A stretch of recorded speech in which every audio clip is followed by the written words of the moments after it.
Hello everyone and welcome to another episode of HPCritical Podcast, a special episode where we have our JRPG podcast, and of course, as you all know, we're talking everything Final Fantasy X.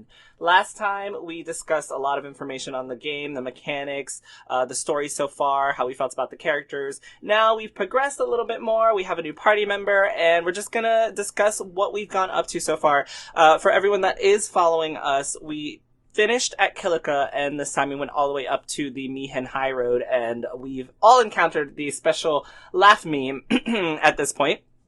And so we're just gonna begin talking about our overall experiences of the game from last time to this time, how we felt, and how we feel about that, and then we'll discuss everything in between, specifically what's happened so far. So just as a refresher for everyone and myself, so we finished playing Kilika, and after Kilika we are invited to a Blitzball Tournament in Luca. Titus and the group go to Luca via boat, and once they get there, there is an interview, I believe, with Yuna, and we kind of see that Yuna's pretty much a big deal at that point. Everyone there knows her, she's being interviewed, and then there's the famous or infamous Blitzball game. I don't know how you guys feel about Blitzball, we can totally talk about it, I hate it. But there's the infamous Blitzball game, and then of course, I'm running my hands right now. Of course, while no one is looking, somehow Yuna gets kidnapped. And then we have to save her from the Albed. We find out a little bit about the Albed. We find out how people feel about the Albed. And we have already met some Albed, so that'll be an interesting development. And then we play our first episode of Blitzball. The tournament is interrupted by a bunch of fiends, and Seymour saves the day and saves the Maester. And then we head on over to the Mi'hen Highroad to go to our next destination. That's pretty much a quick summary of what's happened. Did I miss anything big, important there? Just the stuff at Kilika. Yeah. No, tell me, please. I mean, there wasn't that whole much that happened at Kilika. I mean, we got there, we got a new Aeon at Kilika, so that's cool. We got Ifrit over there. We are introduced to Donna, who will be reoccurring a little more in the story, and then that's more or less it, honestly. Oh, we learned that there was something that happened. Like, we haven't gotten any details up to this point in the story, but we learned by dialogue that something might have happened between Wakka's brother Chepu, Lulu, and Wakka himself. But we don't know the details yet. Very true. Thank you so much, Brandon. I'm very forgetful. Oh, you got it, man. So, actually, first, before we go into character stuff, I do want to ask each of you how you guys have felt on your second Cloister Trials. Because I know that some of us had no problem with the first one. This is the second one. How do you guys feel? Starting with Job. Well, as a returning player, I super smashed that and just claimed my reward and just went along my way. Nice. Respect it. Also, I totally forgot. So, we do have new people here, and I definitely forgot to have everyone introduce themselves. So I'm gonna do a roll call really quick. Job, say hi to everybody. Hi, everybody. And Stephanie's here. Hi. And Marissa. Hello there. And Christy. Hi, everyone. And Brandon. Hello there, yeah? And my favorite person here, Piran. Oh, hi. She, I don't know if you guys saw, she is, whoa. She, thankfully joined us, on JRPG Club, and she's been streaming the game. I think she's, past us all, and she's finished by now. But I'm so happy to have her here. And David's here as well. David, say hi. Hi! Alright, cool. So, David, since you have also beat the game, how did you feel replaying your second Cloister Trials? I didn't like them the first time, and I don't like And you them still now. don't like them? So, no. Honest. I want everything in there, and there's always that one, sphere that just, no matter where you put it, nothing happens. And then you spend 30 minutes putting it everywhere. Oh my gosh, facts. Yeah, no thanks. Brandon, what about you? My opinion really hasn't changed too much from last podcast about the Cloister Trials. I pretty much feel the same. It feels a lot more like a trial and error to go through. That being said, I got through this Cloister Trials way faster than I did the first one. I find this one a bit easier in my opinion. And Christy? Honestly, it's the same as playing it the very first time. Trial and error. But it wasn't too bad compared to, the first time I played it. The first time I was very, very frustrated because I'm like, what am I doing wrong? Okay, for me, when I was playing, I was telling Job, like, it is 100% trial and error. I think I told Marissa, I was like, Brandon was so right, it's 100% trial and error. So, I have a funny story. I was playing, and Job was watching me, and, you guys, I think you guys know that in this first cloister of trials, you have to put the little burning, sphere in the, like, you have to put it everywhere until the shit, like, works. And exactly, it burns a symbol in the door before you can get through the door. And so I did it, and I burned the symbol, and I was like, okay, it's in there, what next? And I took, like, the 2 spheres, and I kept putting them everywhere, and I was like, oh my god, this game is so dumb, I can't figure out what's next, like, it's not working, I've done everything, I've literally moved the stupid pillar everywhere, I've put these stupid spheres everywhere, what do you do, why is it not working? And so he was watching me, and he didn't want to spoil it and tell me, and I was like, oh my god, please, just let me know, because I was doing that one part, before you even get in the cloister, I was doing that for an embarrassing amount of time. And then he is like, oh my god, bro, just touch the wall. And I did it, and I was like, this is the stupidest game in the world. All I had to do was touch the stupid ass wall on the glyph. And I think that was such bad game design. I was like, or either that, or I'm just dumb. And I was just like, I was gonna say, like, going on that point about how it's, like, so stupid. It's like, the glyph is there, but everything else is also glowing. Exactly. So, like, how are you supposed to, like, obviously... How are you supposed to know? Thank you!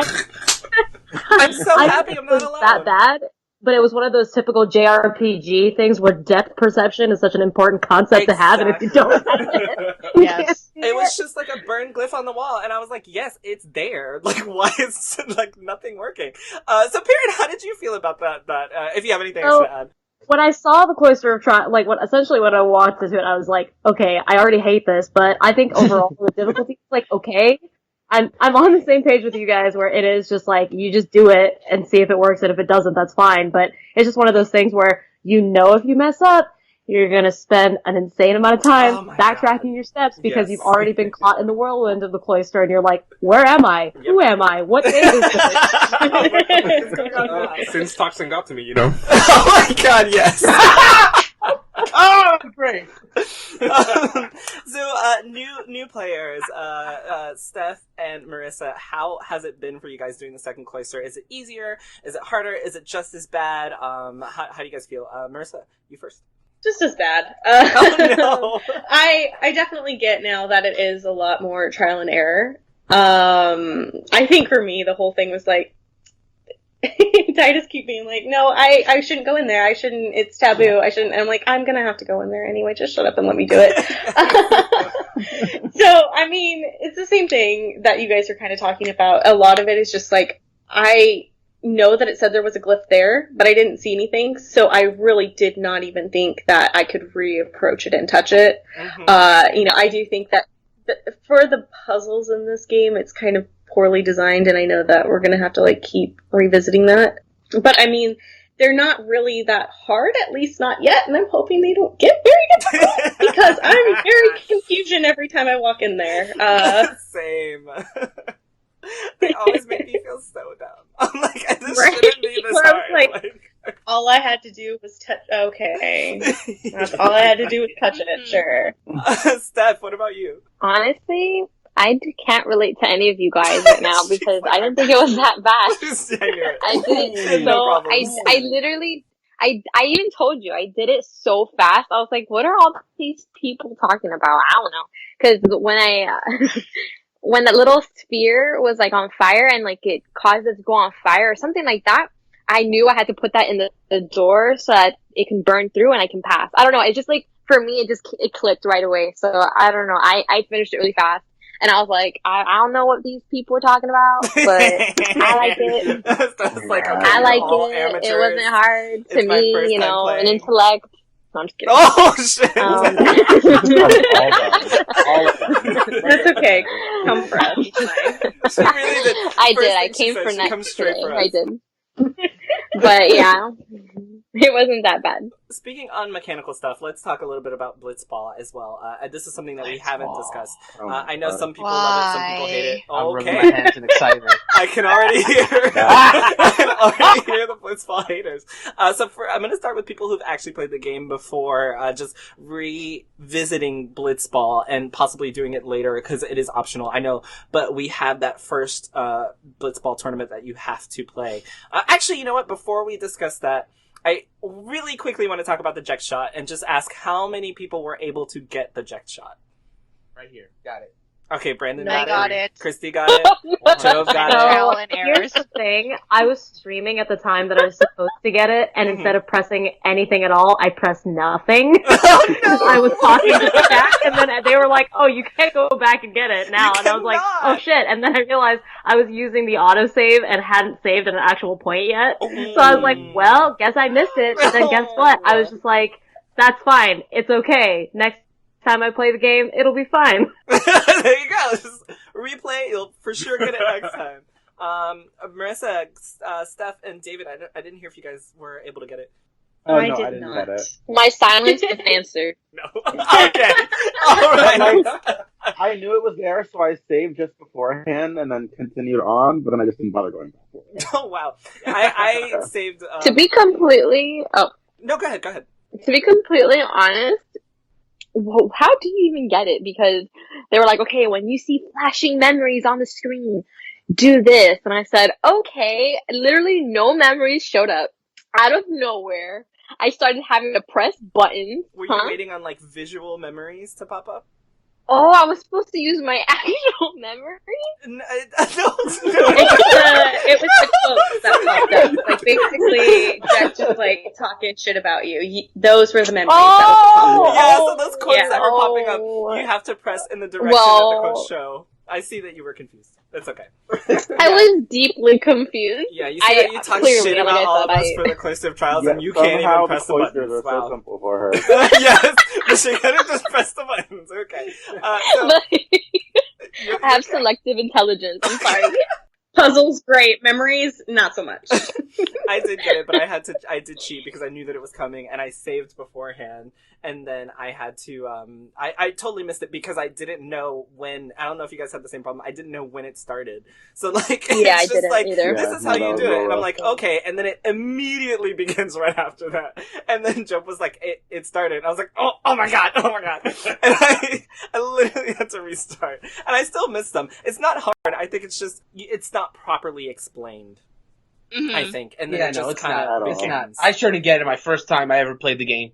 Yeah. Like, I completely missed it. Anyway, back to Blitzball. How are we feeling about Blitzball, Joe? Okay, so I actually like Blitzball. Right here, right? You know, What? I man. do enjoy my swimming. I am a swimmer. Oh my god. But honestly, I'm not gonna lie. Even though I'm Same, trying but to they be don't all high and correlate. mighty and shit, I actually lost my first try of Blitzball because it is just there's nothing I can do about it. They literally got the ball, they shot it, and we are so whack that they made it, and I can't do anything about it. So I lost. I mean, facts. Piran, what about you? So I think I ended up being a little bit indifferent. I didn't care about it. I don't hate it. I like the concept, but because I missed the Jecht shot embarrassingly, I was like, you know what? It's fine. I'm not going to worry about Blitzball for this part of the game. It's fine. If we lose, we lose. Aw. So I think it's kind of interesting because like it's weird that it ended up being more numbers based than I expected. Like Yeah. I was, somebody actually recalling from the stream chat, somebody was like, "Well, if you're good at numbers, Blitzball's fine," and I was like, I don't understand it yet. And maybe my second playthrough I will, but again, I don't hate it, but I don't love it yet. Christy, what about you? I hate Blitzball. Matter of factly, like that's just it. Hate Blitzball. I do I hate too. I do too. I played it the first time, and the most annoying part was that they talked mad shit about our team. So I was like, I refuse to lose. Like, we can't go down like this because we're like, oh yeah, we're gonna win. And I they're like, saved before my game, and I kept redoing it multiple Same. times to 100%. win. That's exactly what I did. I played, I think, like 3 times, and then I didn't play for days because I was like, I can't do this stupid ass game. But it's just because the players that you get suck so much, like stat-wise and number-wise. We suck. horrible. Like, it's so hard. And basically, like, if you don't have the Jecht shot, you are... it's like a guaranteed point. But when I was playing, the first time I was playing, I used a Jecht shot and we didn't get the point. So I was like, honestly, this game is just bullshit. Like, I know all of my teammates are bullshit. This game is bullshit. But I refused to lose, so I kept doing that stupid fucking game until I finally won 3-1. So there is a reason that they have not won a game in 10 years. I mean, it's obvious. Like, and then the best part is that afterwards, Titus and Wakka are like, alright, we're retiring, we're gonna go be Guardians. And then if you go back and talk to them, they're like, oh yeah, we're gonna keep this winning streak. I was like, no. The only reason you guys won was because of me and Wakka, and we are gone. Let them believe. Like, no, there's no believing. I don't want them to go into a match thinking that they're gonna be okay, because they're not. David, what about you? I hated Blitzball then, and I hate it now. Like, I don't understand any of the number stuff. I used to teach math, and I still don't understand the fucking number stuff. You know what? It makes no sense. Yes.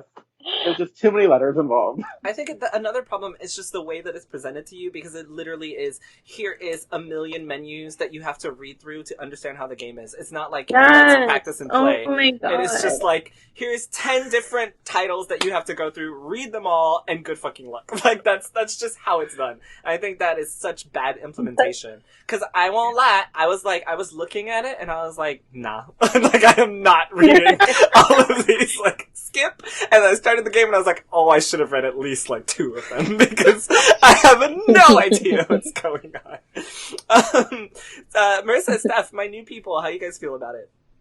I feel exactly the same way, because I know that I was messaging you as I was doing my playthrough the entire time. And when that screen popped up with all the tutorials, I was like, it explained this fake game to me better than it explained the actual game to me. Yep. Because I don't remember that many tutorials for combat, and there was no tutorial for items. I literally just, like, accidentally stumbled into the item menu and was like, I can change my weapons? What? Mm-hmm. So I just was, like, so frustrated that for this game that I may not even ever be playing ever again, the Blitzball portion of it, like, there was that many tutorials, and so I'm failing at combat, but, I can kick a fucking soccer ball around now, I guess. That's cool. Oh, damn.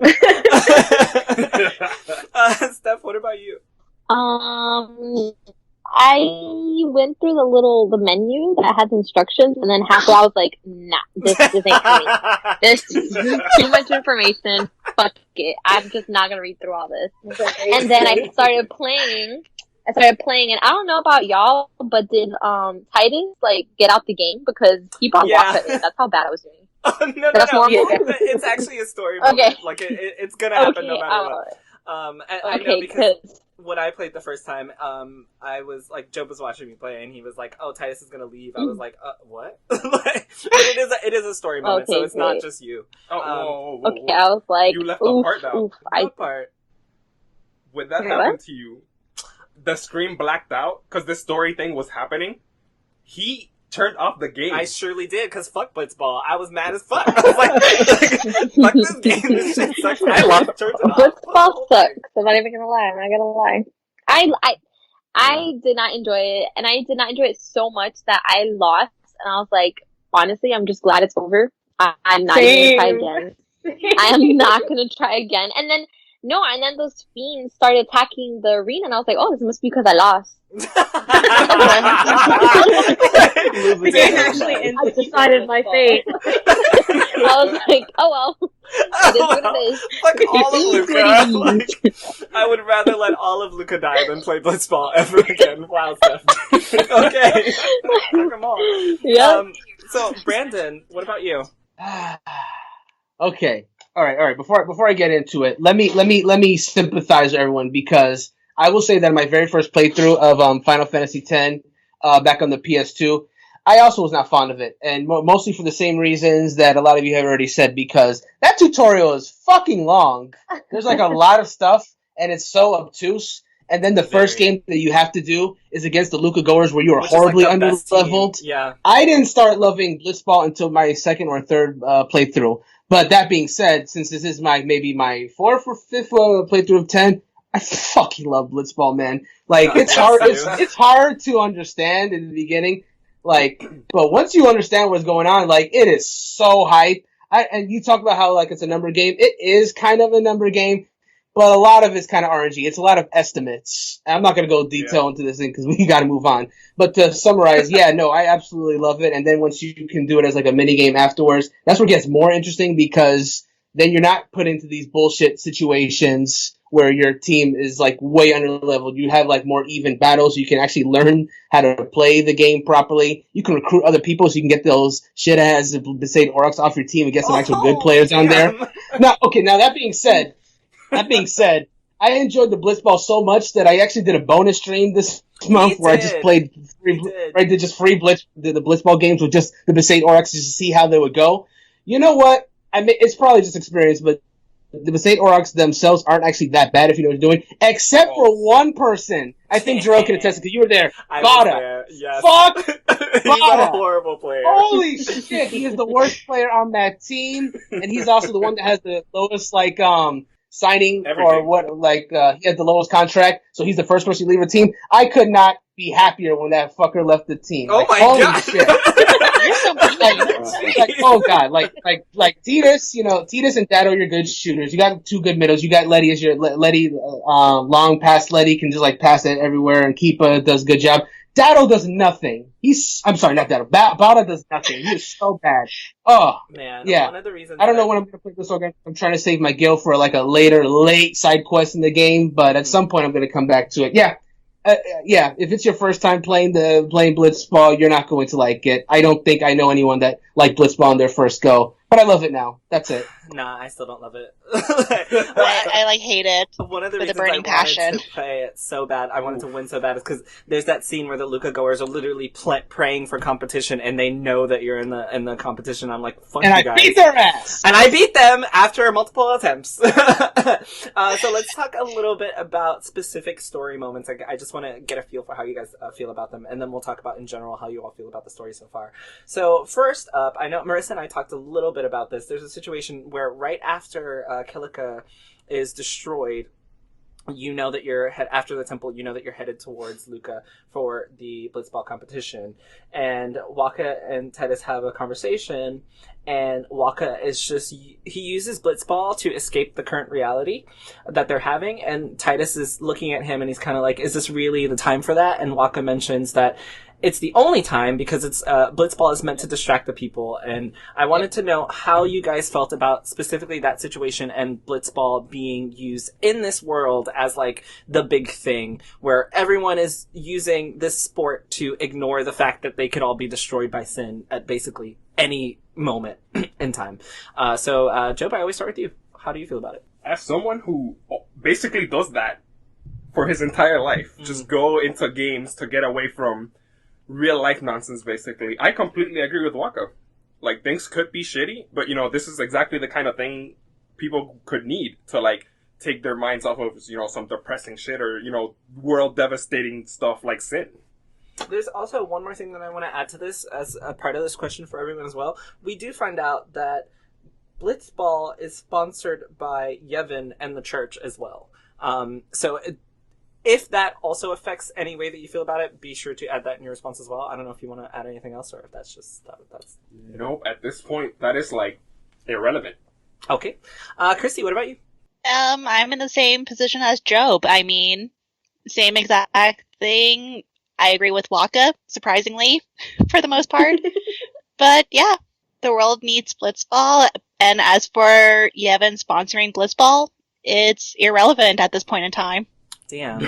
Okay, I'm gonna go really quick. So I thought that was one of the most poignant things that Wakka's ever said. Because I always think that he's just like nonsense. So when he was having that conversation with Titus, I was like, well, I too agree with you. Yeah, bro. Yeah. But As for the sponsorship of the church, I think that's hopefully, I don't know, I'm assuming that that's something that's going to come into play later on. Just because we did also find out that the prayer symbol for Yevon is also the same as the Blitzball symbol from Xanarkin that Titus told us about a while ago. So I don't know if that is going to come into play at all, but I'm very interested to see where that goes. Piran, what about you?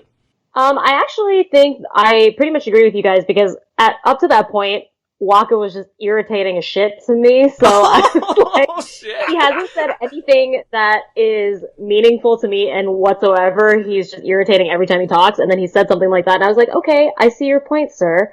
So I'm kind of on board with that. At first, I was kind of like suspicious about the whole thing, like, oh, everybody's just into sports here. Yeah. Like, who cares?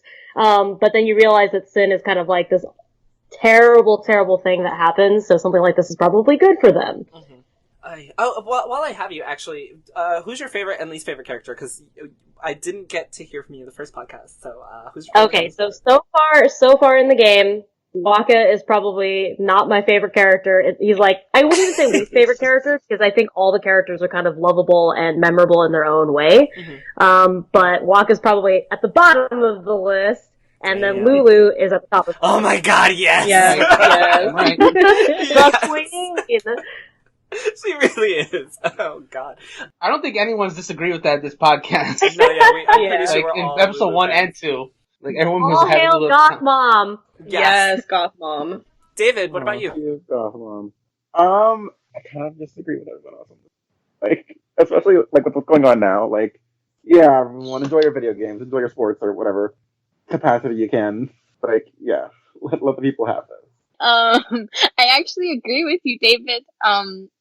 I feel like, I mean, Blitzball is a good distraction, I guess, and like, you know, it I guess helps people not have to worry about Sin, but at the same time, it's used as a distraction. Like, I don't know if I'm explaining myself the way that I want to. It's like trying to almost get them so distracted that they can kind of be bombarded by Sin, kind of like what happened during that tournament. I don't know. Yevon is the church that, like, what is Yevon exactly? Because I'm a little confused now. I'm not good at explaining it, so It's the church. there you go. Yeah, but Religion. Yevon is Basically, basically the church, the religion religion that of the controls Sphera. Sphera for now. Wait, so Okay, just so I'm clear, too, knowing that, it's literally just like when they refer to Yevon, it's like Yevon is the religion, or like it's okay, the so church now, symbol. Yevon is a person. Okay. alrighty, Yeah. it's like God. Right, it's a god, and Yevonism is pretty much what, praying to Yevon. Okay, and well, whatnot. in that case, that's very weird that they're kind of sponsoring that. Because if you remember from the last podcast episode, I kind of feel like the church created Sin. Personally, that's what I think. Mm-hmm. So I feel like them sponsoring it is kind of like, okay, let's distract them real quick. You know, let's make them kind of forget for a second. Put their defenses down. So then, boom. Only to like murder them all. Yeah. Like Luca. Yeah, And Kilika. pretty much. Yeah. And then they said it was Dots like a are safe connecting. little state. Right? Like, oh, Sorry. shit. That's what. I don't know. It's kind of suspicious that they're sponsoring it. That's all I'm saying. Mm-hmm, mm-hmm. But yeah, that's all I gotta say. Marissa, did you go?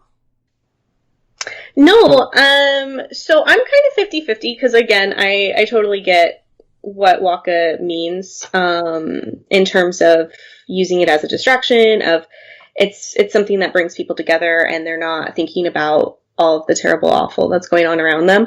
But I also kind of viewed it from a more serious standpoint of like, you're Yuna's guardian and you're still like trying to be a part-time / full-time athlete. And I don't know, like, that's just weird to me. So, I think more than anything, like, it's not that it bothered me or anything. I'm a little bit more neutral about it. I didn't feel like, oh my god, that's the most amazing thing Wakka's ever said. But at the same time, it's like, we're the people. We are the ones who are supposed to be dealing with this, and you want to go play Blitzball. Okay, sure. Yeah. Let's go, I guess. That's actually why I particularly wanted to talk about this, because I do think that it was a really important part for Wakka, but I was also just like, but yo, that lady's baby just got blown away, like, to death. Like, I don't know if, like... Yeah! I guess. And you're just like, hey, so let's go play some games? I mean, you know, you gotta do what you gotta do. Fuck Kilika. I guess. Small town. Who gives a shit? Wow. No, I'm just kidding. Shit. Brandon, what about you? Yeah, not much more to add. I thought it was a pretty poignant line of that Wakka said, and I agree with it. Like, you need some kind of escapism when shit goes bad. Like, especially the people of Kilika needed it most. I feel like they needed, like, to be able, even if they weren't ready to, like, it's a huge tragedy, and they needed to move on at some point. But it's mostly, as far as Blitzball in general, it's just like for a spear. They know they could, like, die at any moment, and they could live in fear, or they could, you know, enjoy people swimming in this pool and throw balls at each other. So, Sure. you know, I guess I pick the latter in that instance. Mm-hmm. It's a pretty dark world, and I think the people of Spira managed to disguise their fear pretty well, and Blitzball, I think, is a big part of that. I spoke to everyone, right? Yes. I think he did. Okay. I thought I was leaving Brandon for last, because I know that he usually likes things, and we all talk shit. Yeah, that's me. I like things. Brandon is our silver lining when it comes to these discussions, because me and Jarrell usually are just like, let's go in, we fucking hate this thing. And he's like, yeah. And the crazy thing is, I actually really love this game. It wasn't Like, that bad. I love the game. I just have lots of complaints. So another new character that we've met, I want to talk about characters a little bit. We met Donna. I hate her. Mega Maria bitch. touched on it a little bit when she was talking about the point where you go into the Cloister of Trials and you already know basically that you're gonna have to go in and do this. I don't remember how, so I'm interested to see how they're gonna do it for the next trial. I guess we all go because, you know, I'm finally a fucking summoner now. I don't know what took so long. Like, okay. I literally have, when they're just like, oh, you know, you're not a summoner. I was like, I have nothing else to do in this world. We know I'm gonna be a summoner, guys. Like, let's just get this over with. You mean Guardian, right? Oh, yes, Guardian. Sorry. Thank you, Guardian. Yeah. Like, Titus ain't got shit else to do. Like, literally nothing. But anyway, so we met Donna, and they have a very interesting conversation in which she talks about how she only has one Guardian, right? Yes. And she says that it's quality over quantity. And then Yuna says the lovely line, which is, I'm paraphrasing here, but she talks about how she says she only has as many guardians as people she can trust. So to have as many as she has is a joy and an honor, even more so than being her father's daughter, which we kind of know that her dad's a big deal, and we find out how much of a big deal she is when we get to Luca. Hold on, Jarrell, real quick. That was pretty damn close to the actual line. Bravo.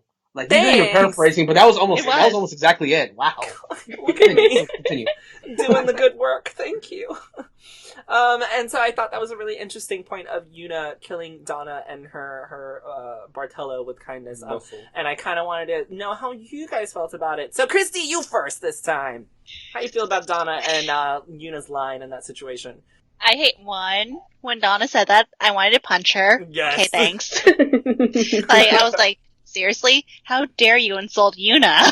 Right? Yuna did nothing Yuna is to bae. you, and you walk up and you say that into her face? Right? She literally did, like, unprovoked.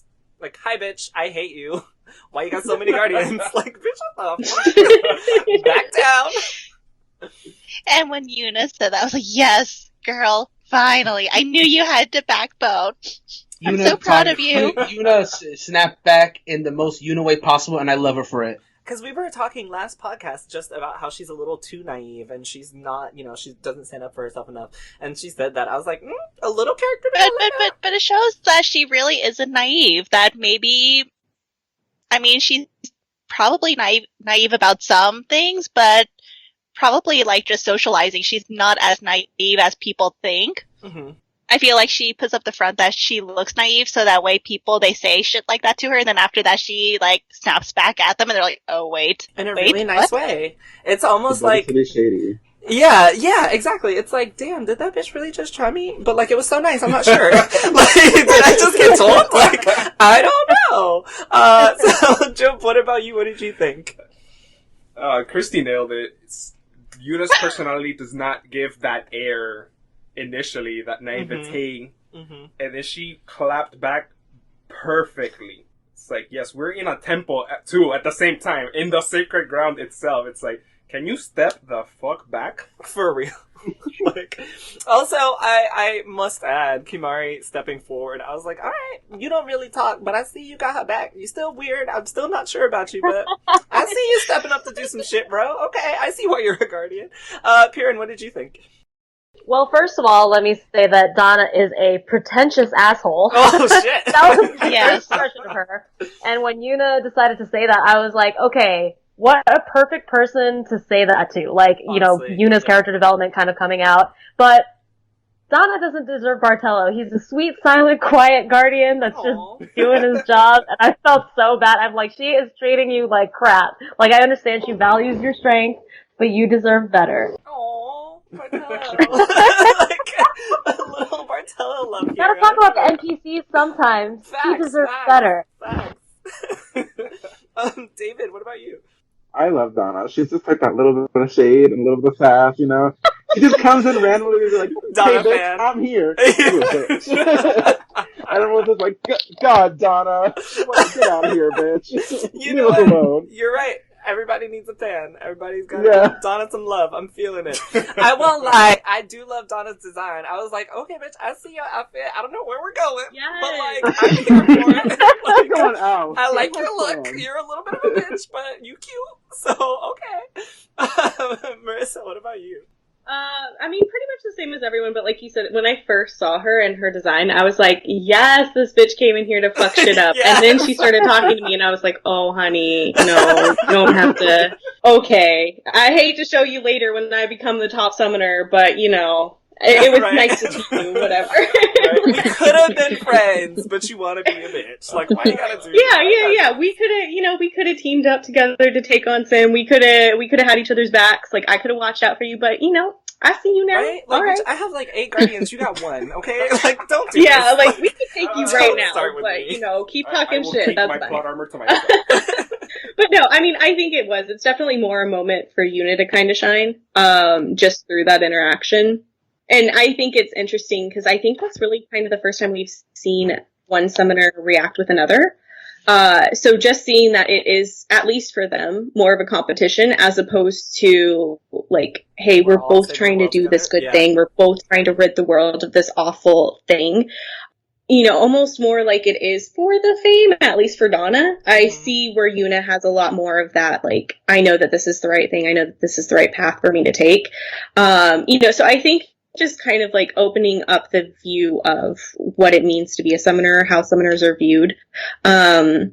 It was kind of nice to get a little bit more context as opposed to everyone just like assuming Titus knows and then him having to be like, I got too close to sin, guys. I don't really know what's happening. So it's nice to actually see some real world context for someone and their relationship with others.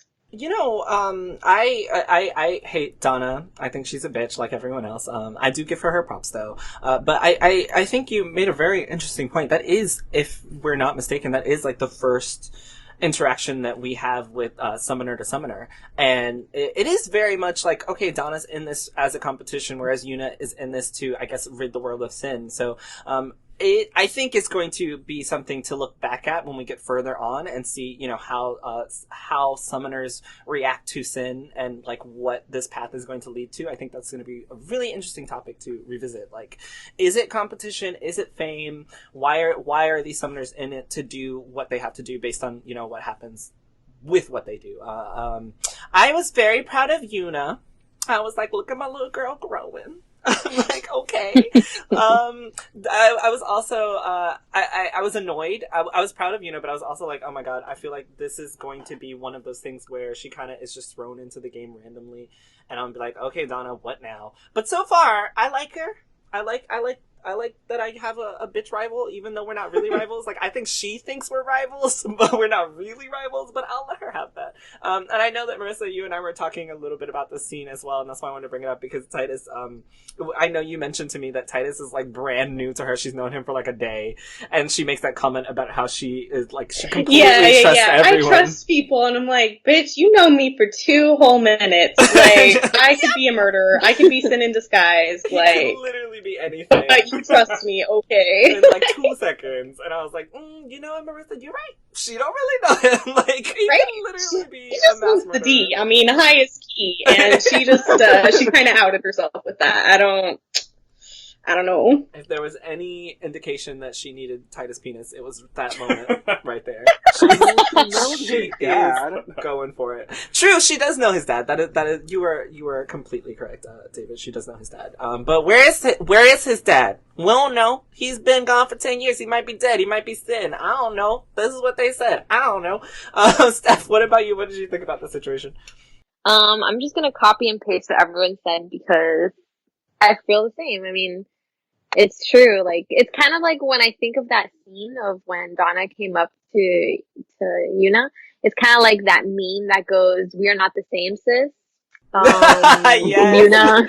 Yes. So I can't stand Donna. She's a freaking bitch. And yeah, when she threw me inside of that little thing, I was like, "You fucking asshole." But it's okay. No. It's okay because at the end of the day, I still conquered, so that baby girl Yuna gonna come through, gonna save the world. Why? I feel like there's gonna be a scene at the end when Donna's gonna be like, "I'm so sorry for what I said." And then Yuna's gonna be like, "Bye, bitch." Yes, Bye. I hope so. And I hope so too. That scene does have more implications, I think, story-wise, because, correct me, someone that has played before if I'm wrong, but they do mention that, Yuna can get, like, excommunicated as a summoner for Titus being there in the cloister and not being a guardian, right? Correct. Yes. So that is, was like, the plan. yeah, that's a really Conniving. serious thing. Like, you almost Unfortunately, ruined no this one girl's saw entire- him, I guess. Yeah, Oh, coincidentally, convenient. No one saw him. Titus makes a lot of noise everywhere he goes, but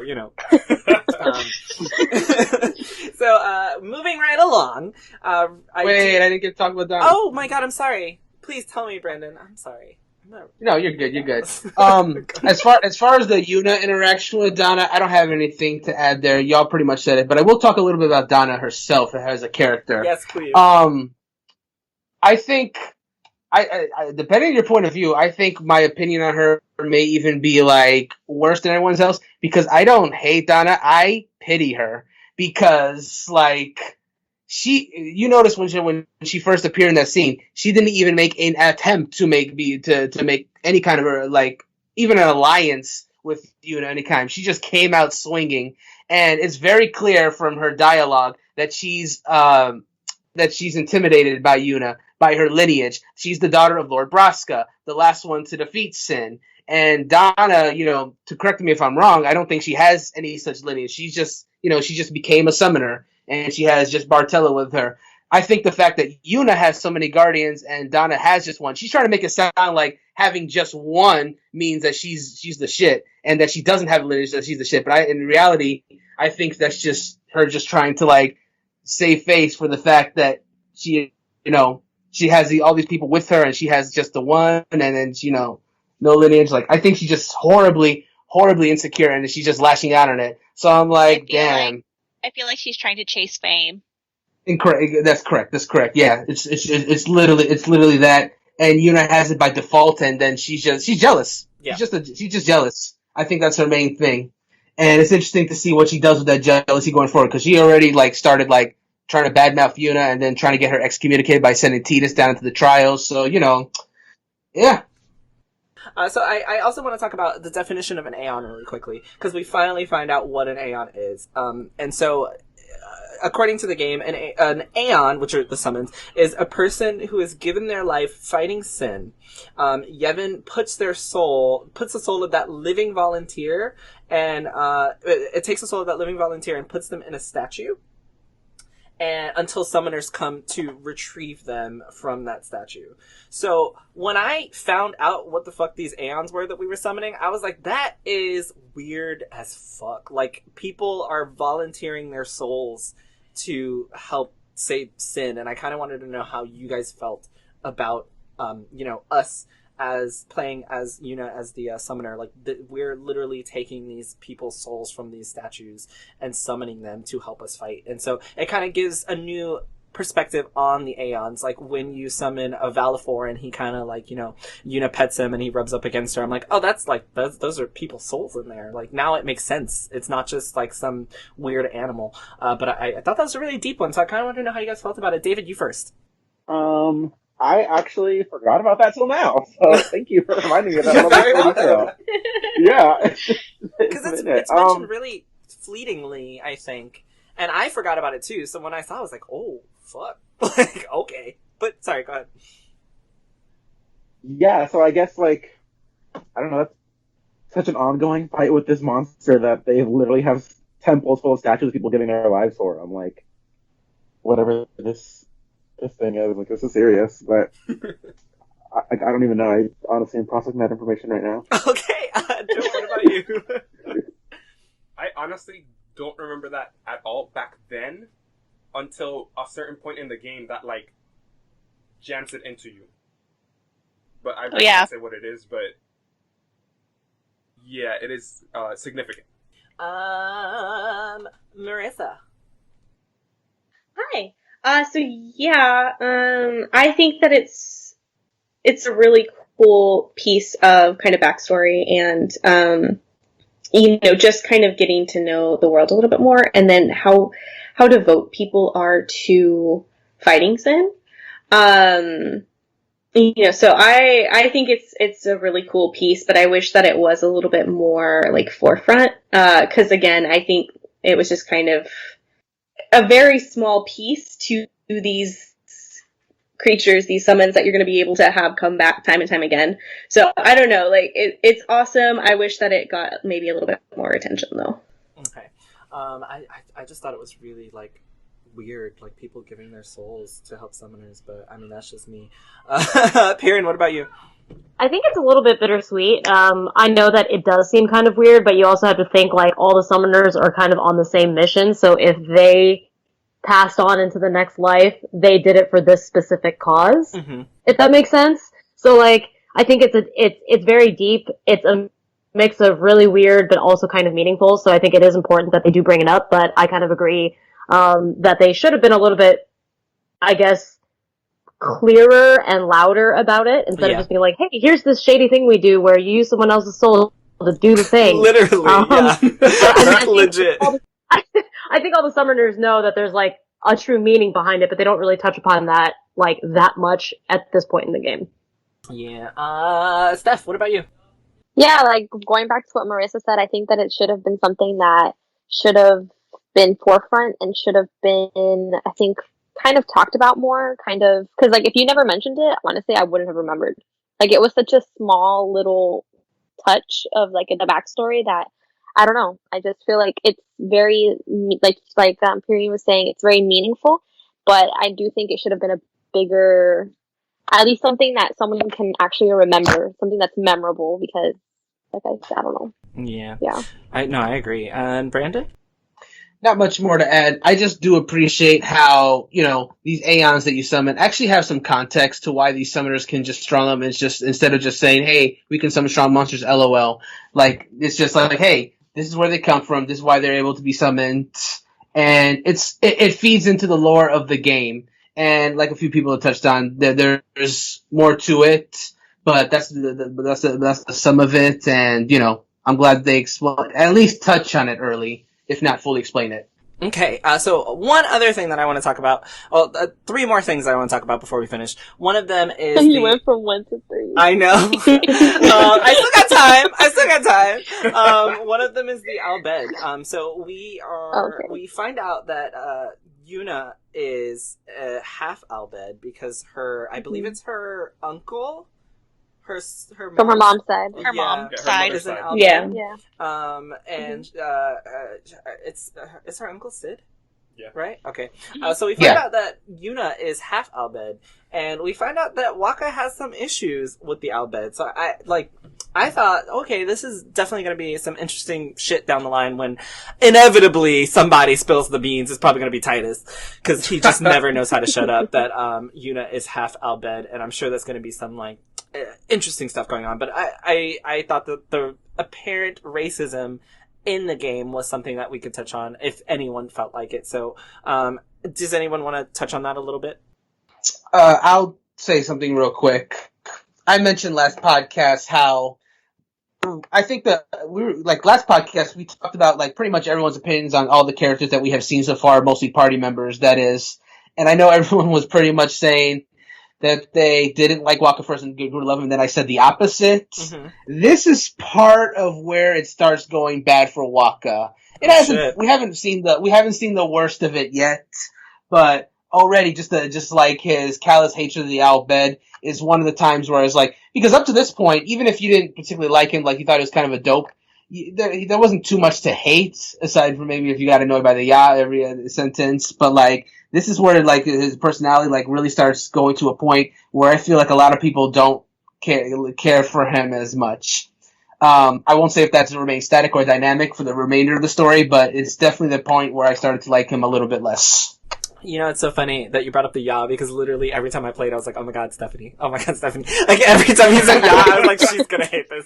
She's gonna hate this." He never stops. It's like, did anybody else want to touch on that a little bit, or shall I move on? Or if it affected the way that you feel about Wakka at all, or did we all just hate him so it doesn't matter? I don't. It doesn't matter. It doesn't really matter. Were you saying something? I guess. Yeah. Oh, go ahead. Sorry. I guess that I didn't really see that side of Wakka yet. I don't know if that's still something that's a little bit further along, but I know that it's being hinted at and touched on that there is going to be like differences between the Albed and the rest of Sapir.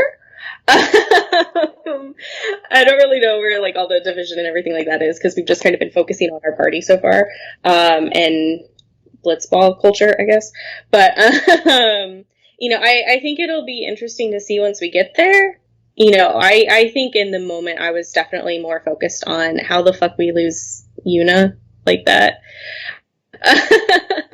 But not so much that it was like Albed versus anyone else, just more of like, she was 2 feet from us. I know she can't whistle, but how do we... Like, literally all it took was a bar fight for them to get captured. Right? It's like, not even a bar fight. It was 2 punches, and they were like, where'd she go? So I guess I didn't really pick up on it being necessarily, like, in terms of racism or anything like that. I know that they have the conversation afterwards that definitely hints at, like, Wakka has a serious problem with the Albed. And then... Yuna actually having a family member who is. Mm-hmm. So, or that she technically is too. So I guess I'm more like waiting to see how that develops because right now it's just more like puzzle pieces until we get to the next part that discusses that. I said the same exact thing. I actually have a Quick question. Oh, yes, I love it. Questions. Steph said it first. I can't remember. Did Wakka say why he didn't like the Albed? He did not yet. I think... Not yet. No, because that was like all third person, right? Like it was all Lulu. Lulu was explaining it. Yeah. Chrissy, what was your question? Was it ever mentioned what happened to Yuna's mother? No. Just out of curiosity, because... I mean, I feel like that Wakka... So, I feel like Wakka isn't that dumb, but I don't understand how Wakka still... doesn't know that Yuna is like half Albed. Oh yeah, the eyes tell you because is that okay? If you look in her eyes, you can see that they're not the same color. But I don't know. But Yuna's eyes. I just thought that maybe. I mean, I didn't know that meant. You know what? Wait. Alright, well, what I do know is that it was really dumb that they somehow let Yuna get kidnapped by Albed when she was right there. I completely agree with that. I was literally, when I was playing, I was like, how the fuck? But I thought Yuna went up to them asking if because she was trying to find a family member, right? She was trying to find Auron. And like that's how she got kidnapped. Yeah, but she was Wasn't with. she up at Yeah. Orange? They were looking for Orin at the time, I think. She She was, still like, with 2 feet and away from Kamari when it happened. It was a Titus moment. They're just bad guardians, clearly. Clearly. Yeah, Wakka got. I mean, But sorry, she not trusts Wakka. them, and that's all that Kimara. matters. It is all that matters. But the trust is there.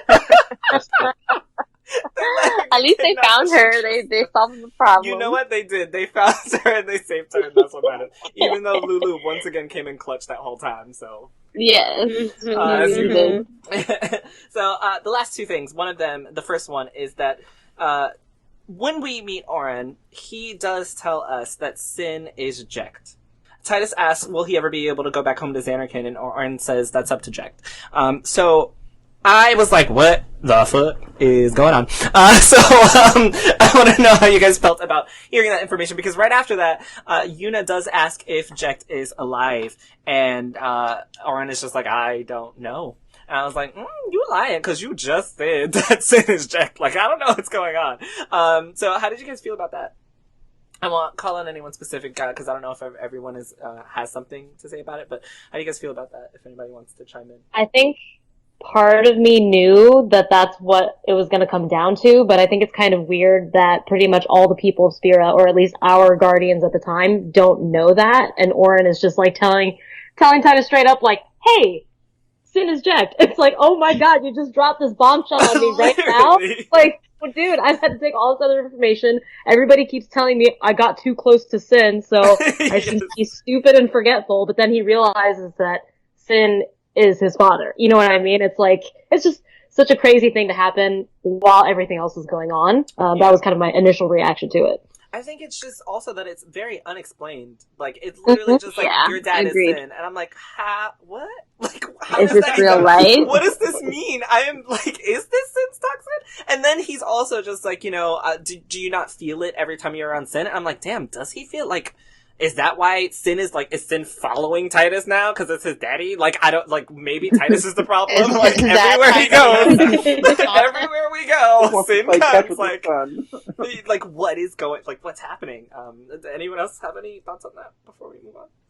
I mean, Well, regardless of Sin, Titus is definitely the problem so far. Titus is definitely the problem, you're right. Go ahead, Steph.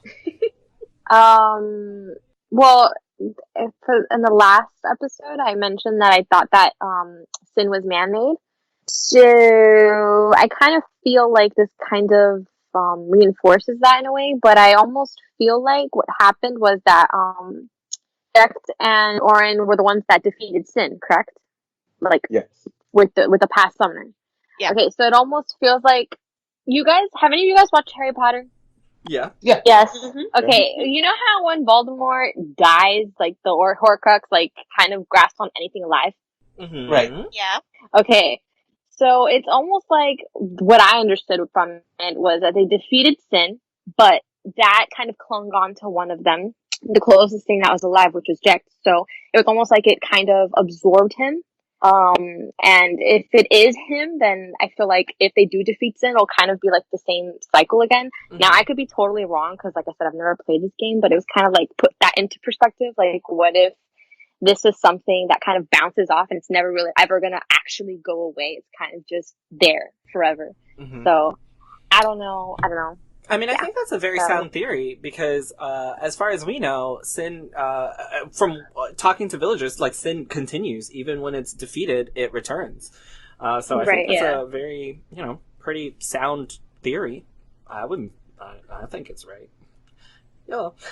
Anyone else have anything to say about that one? Yellow. Mine is more like what I think I'm having problems with the story. Mm-hmm. Not so much that moment in particular, but why. So, basically, anytime that something really, like, deep or meaningful, or like, oh, I'm really interested in that happens, it's like the game throws something at you where it just, I feel like it takes 2 steps back and, like, either mocks itself or just, like, shoots itself in the foot. Mm-hmm. I was super interested to find that out about Jecht. I was like, oh shit, okay, like, Mm-hmm. this guy that we've been talking about this entire time is potentially the big bad evil, like, I was into it, and then, like, Titus just follows around afterward, like a little kid. I would understand that would be, like, earth-shattering to you, but I don't think that the way that, like, someone would handle it is, like, kicking the dirt and, like, just, like, moaning and, like, throwing himself all over this fucking bridge while Orin approaches Yuna for the first time. Like, so I think that moment was really, really cool, and, like, I'm really excited to see where that leads, especially now that both Yuna and Titus then know who Sin is.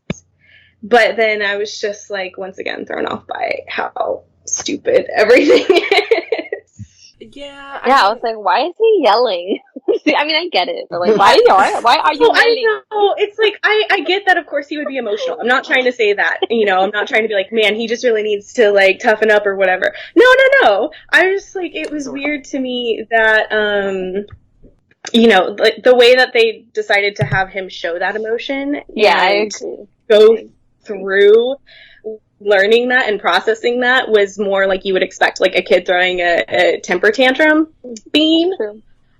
So I know that, like, it was a great moment and then immediately got lessened by what came after that. I see.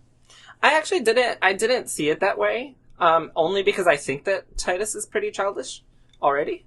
Like, I mean, but oh my god. But I can see how, like, you had this really impactful moment and it kind of is lessened by the way that he reacts towards it. Like, I can totally understand that. Like, I get that. I get that feeling. I just think that he's a kid anyway, so I was just like, yeah, alright, he gonna cry. And then Oren's gonna be like, let's go, motherfucker. He's gonna be over there like, yeah, and then Oren's just gonna drag him along. And that's exactly what he did. He's like, can I be your guardian? I was like, he's a fucking guardian now too, by the way. I was like, he's okay. like, yep, this kid too. And I was like, yeah, he comes too. We don't really have a choice. So really quickly, we finally meet Seymour.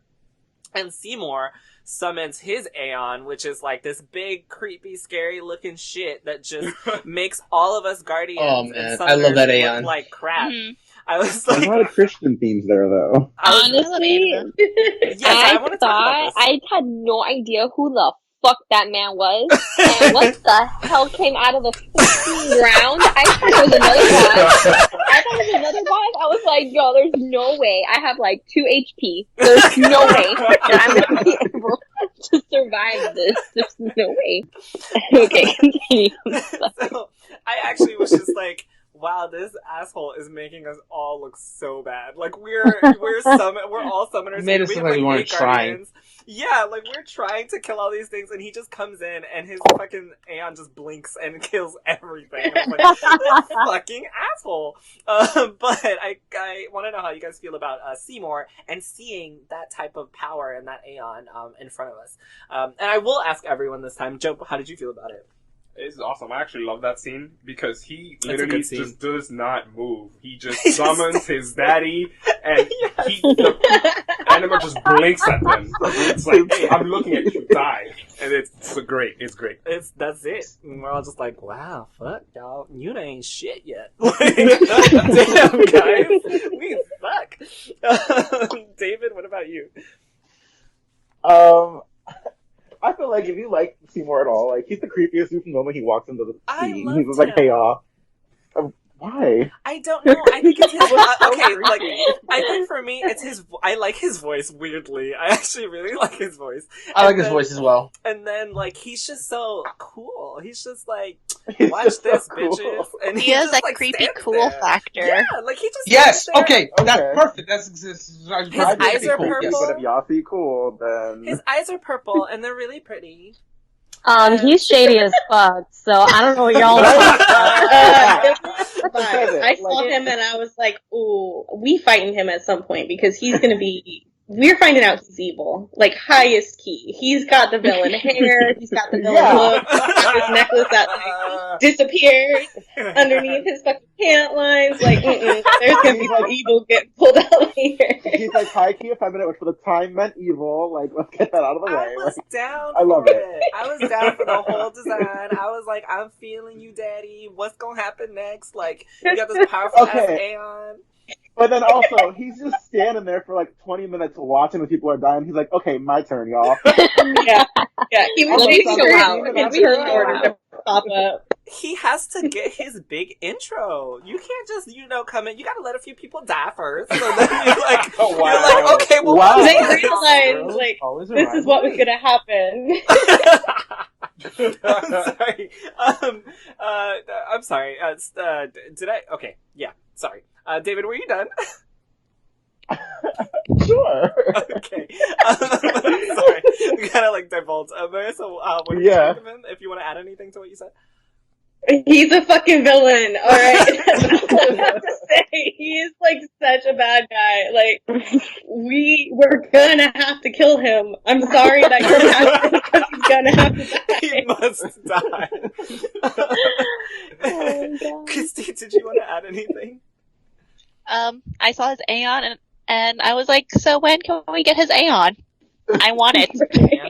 I mean, What church do we have to go to? Yeah. Which phrase? Church we have to pray to. Yuna, get framed. We need that Aeon. Yeah. Yuna needs to impregnate herself with his child, and Wow. then we will all Oh! we will All right. kill sin together, Wait. and then I'm gonna Yuna walk for a and second. I need to get off this boat. I'm swimming back to Besaid. I'm done with this place. Steph, did you want to add anything?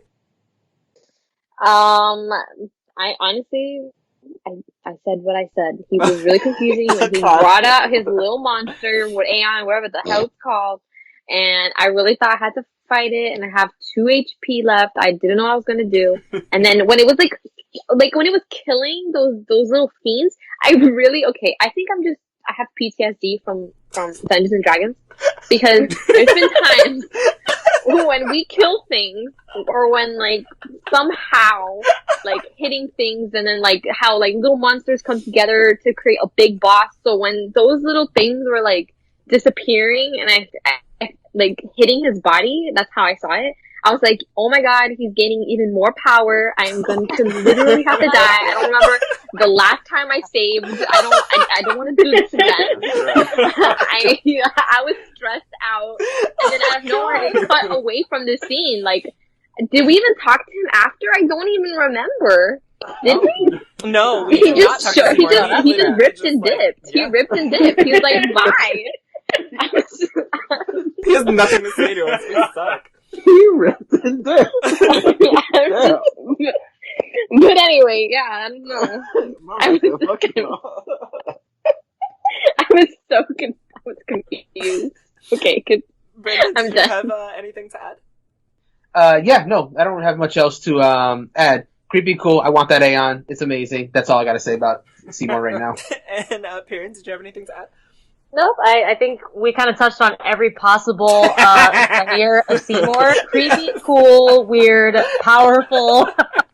I liked, the thing is, even though he's creepy, I don't personally like him. I know a lot of people that I've talked to who play Final Fantasy X are huge fans of him.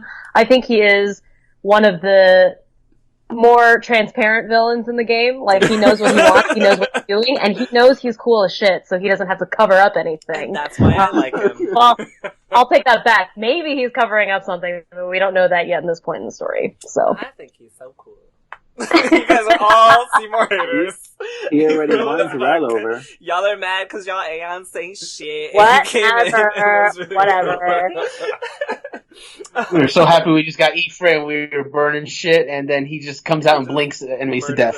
That was the shadiest thing. And I'm in the world. like, damn it.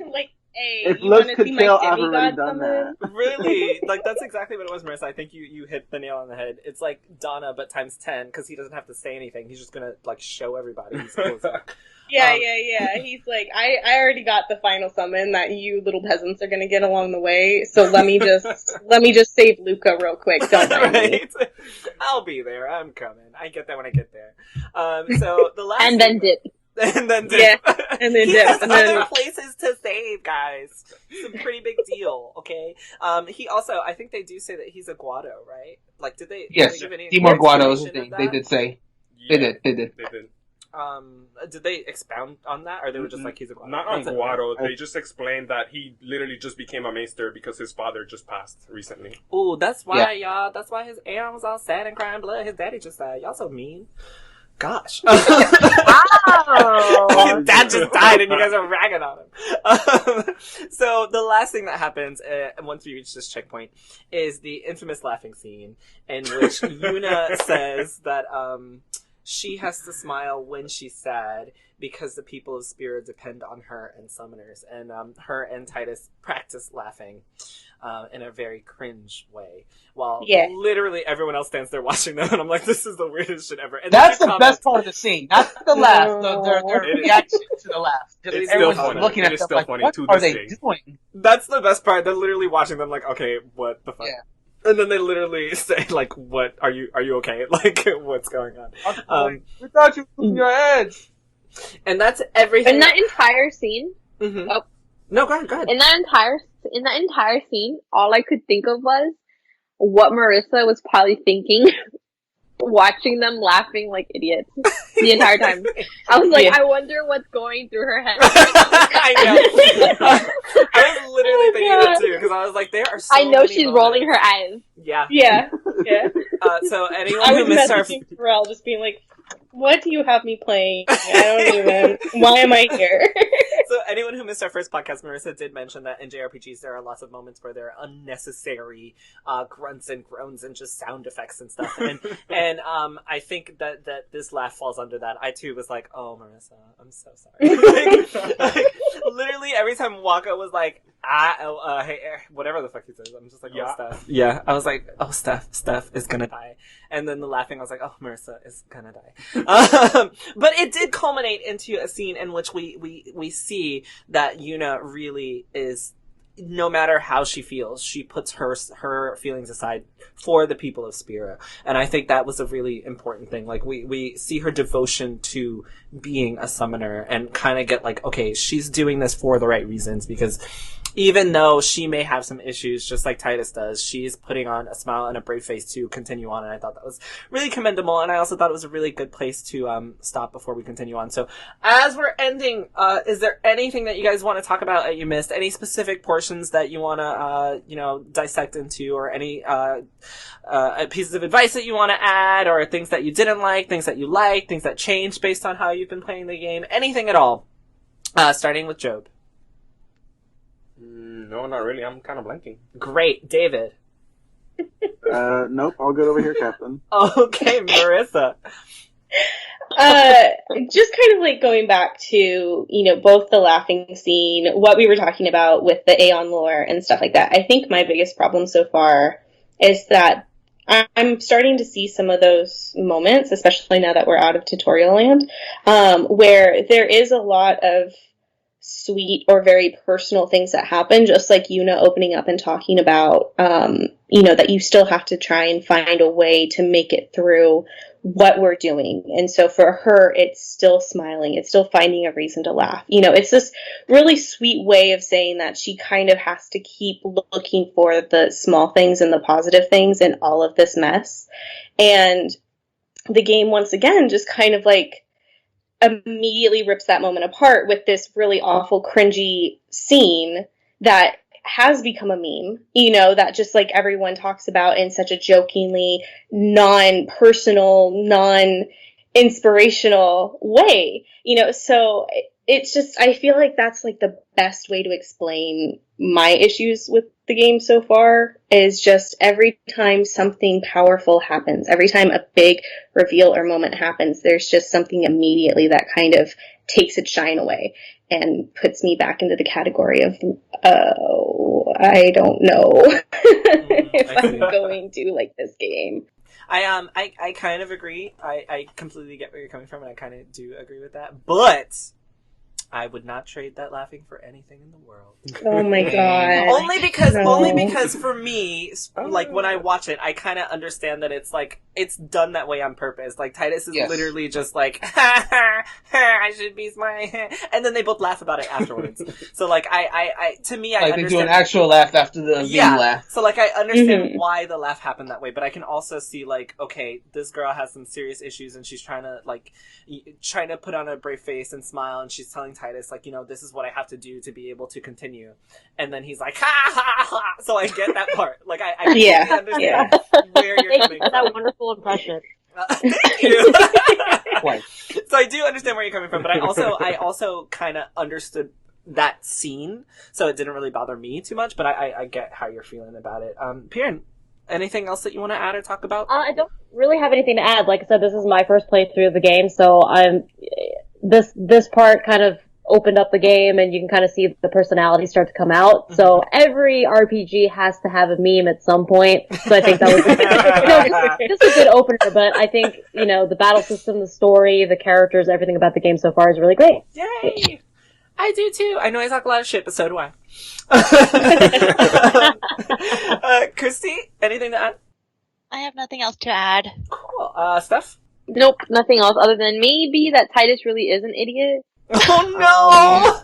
I feel like he got better. Poor child. I feel like he got I'm just saying, better. no, I don't think he got better though, because I remember a specific scene when they were in that jungle, which I died a million times. I was so pissed off. But anyway, Titus, they were in that little jungle, and he was like, "Oh, why do you want me to be like around you? It's like you idiot." Oh my god! Okay, no. I'm on board. No, that's a dumb title. I'm like you idiot. Now I see what everyone's talking about. I think that was dumb. Yeah, I agree. There are some definite moments where Yuna is, putting in the action, and Titus is just like, huh? I don't. He's like, what are you talking about? There's nothing wrong with it, but I just I'm gonna laugh at an idiot. Yeah, just even like the moment with Yuna clearly can't whistle. We have this whole thing about how Yuna doesn't know how to whistle. Hey, signal me if we get separated by whistling. Bitch, she can't. He just said, I can't whistle. And he's like, alright, whistle if you need me. Just practice, but until then, I guess, do something. That whole thing was cringe, because, like, you could just stay with me, and she was like, okay. I was like, what the this is not gonna go anywhere well. This is just not a good sign. He does say that we'll stay together until you learn or some bullshit. But also, I was like, yeah. She literally did just say she can't whistle, bro. Like, why would you tell her to whistle? Like, she just said she can't do it.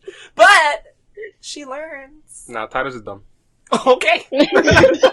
Also, as an extra point for Titus, he's the one who started the bar fight. Legit, he tells Kimari, take him on. Yeah, he tells Kimari, take him on. He does. Wait. Titus is the problem everywhere he goes. That's what I'm saying. Oh my god, this is Plot twist, he's Finn. Titus is Finn. Brandon, did you have anything else to add? Just two quick things.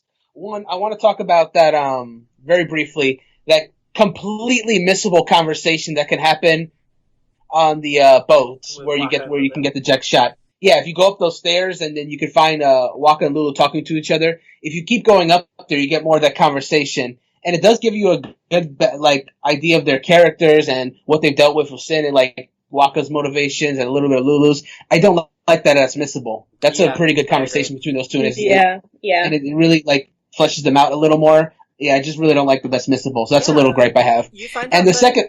you find out that Lulu's mom died from Sin, right? She mentions from that conversation. Like, I don't think they touched that anywhere else in the game. Except maybe a side quest very late in the game, but otherwise, yeah. Lulu's backstory doesn't get touched on much besides these moments, so I hate that that's missable. But anyways, the other minor thing I was gonna just touch on real quick, we just finished talking about that bar fight.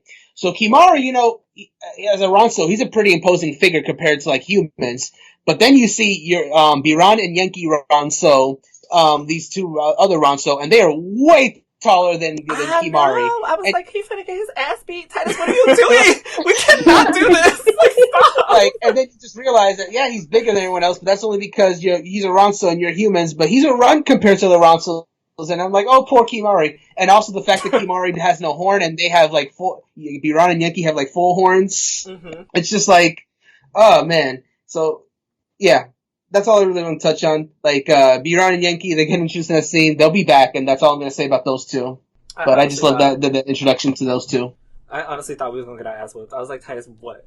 Why are you doing this? They are huge, and it's just the two of us. I don't know why you're so scared. Kimari one-shotted one He of them. did, though. I was like, damn, Kimari, you knocked him the fuck out. One hit. Okay. He did not get up. We might did not be see him that entire scene after that. We might be okay. It turns out we're not that bad. Anyway, thank you all so much for joining me for another episode of the JRPG Club podcast. You can find all of us on Twitter at different places. I will have all of our links in the article that comes out with this podcast. Thank you guys for listening, and goodbye, everyone. Have a good night. Bye.